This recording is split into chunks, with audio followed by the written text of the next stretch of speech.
Dear participants, it's an honor to address all of you today as you participate in the first edition of the Sustainable Solutions Exchange. I want to congratulate the Center for International Expositions and Missions, as well as the Department for Trade and Industry for hosting this important event. And I also want to thank them for giving me the wonderful opportunity to speak to you today.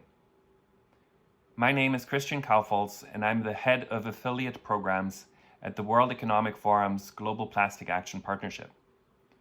I'm very excited to be here and to contribute to this important gathering for many reasons, but I want to highlight 3 reasons in particular. First, the focus on circular economy. Circular economy is a high priority area for the World Economic Forum. Our efforts at the Global Plastic Action Partnership, or GPAP in short, aim at creating a more inclusive and sustainable world through the eradication of plastic pollution.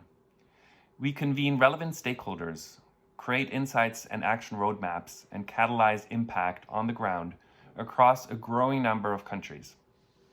The initiative was launched only 3 years ago, and we are on track to support 25 countries in their plastic action efforts by 2025.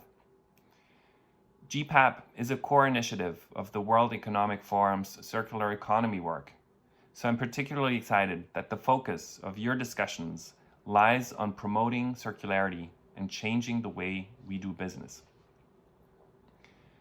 Second, multi-stakeholder collaboration. The foundation for the World Economic Forum's impact in the world is multi-stakeholder collaboration. We believe that only when all key actors in society come together can we address the immense challenges of our time. And this includes government, business, civil society, and academia. Seeing this approach in action here today with all of you engaging is very uplifting. The transition to a circular economy is one of the greatest challenges of our time, and it will only happen when a diversity of relevant voices are heard and form part of the solution. Third, and lastly, the role of the Philippines. SSX shows with this event that the Philippines are taking a leadership role in elevating and addressing the challenges and solutions related to building a truly circular world. Why is this leadership so important, and what do the Philippines bring to the table? First, it is part of ASEAN, a vibrant economic powerhouse and a young demographic hungry to pioneer and lead many innovations and solutions in this space. Second, with over 7,500 islands, the Philippines not only understand the beauty and value of its natural ecosystems, but also the unique challenges of island communities and economies. For islands, access to food and the efficient use of limited resources takes on a very real and local dimension. The reliance on your immediate natural ecosystems and resources is very high. While building a circular economy is a collective global challenge, this transformation will in many respects be inspired and led by local communities and solutions. Finally, the Philippines also understand, better than most, the frailty of our planet and what's at stake. The Philippines is one of the most vulnerable countries and prone to extreme weather events. In recent years, the country has suffered badly from typhoons that struck more frequently and more severely. Similarly, plastic pollution is a particular concern for countries like the Philippines that depend on their waterways and shorelines for fishing, shipping, and tourism. Solving the global and local climate and plastic pollution challenges will not be possible without a circular economy. Before I conclude, allow me to share a few general thoughts on the circular economy vision overall and what it means for business. Circular economy is a solution space of enormous potential. It is ripe for innovation, collaboration, and action. For business, and indeed any stakeholder in the system, the question is, where do I fit into this solution? What can I do to contribute to building circularity? First, there's the question of materials themselves. Actors in the value chain should ask themselves, what is the environmental and social footprint along the entire life cycle of the materials I'm using for my production or operation? Where do they come from? And where do they end up after I have sold them, after the consumer has used them? Who are the stakeholders before and after in the material chain? A transition to a circular economy means that each link in the chain needs to start asking these questions and start talking to and collaborating with the other links. Second, there's the question of product design.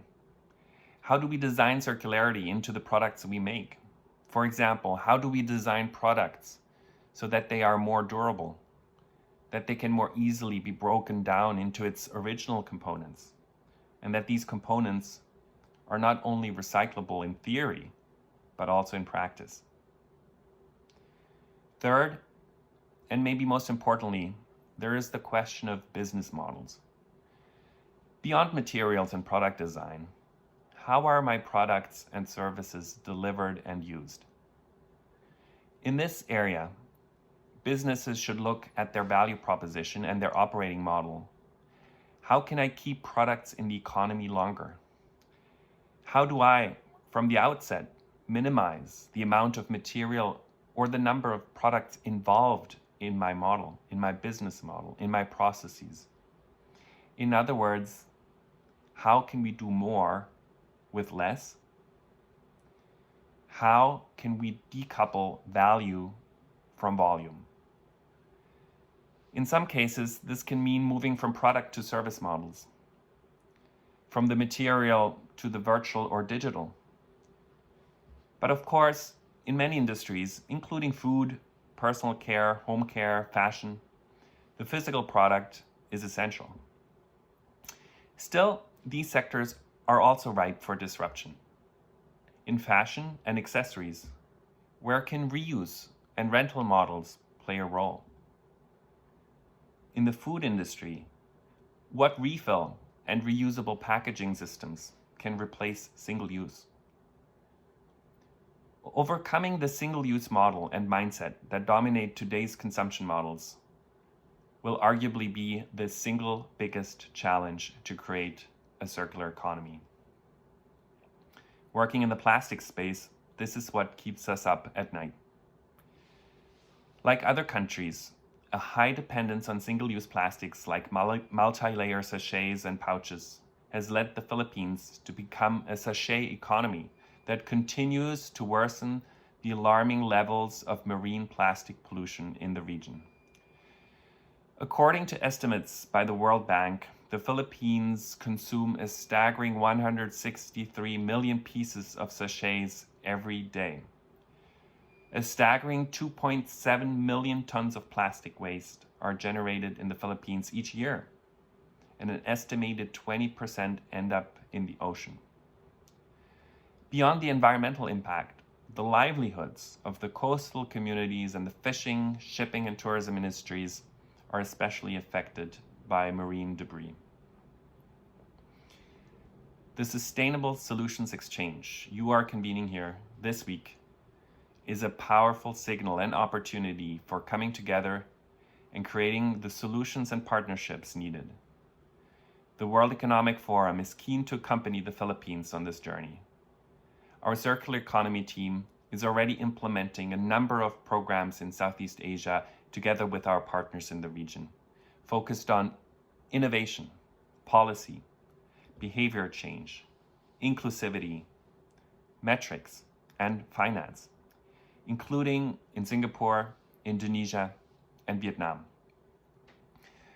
We look forward to deepening our engagement with the Philippines and exploring how we can further support your country's circular economy roadmap with our programs, tools, and networks. In the meantime, let me now wish you a productive and fruitful series of discussions over the coming days. Again, congratulations for your leadership and for your engagement. Thank you very much.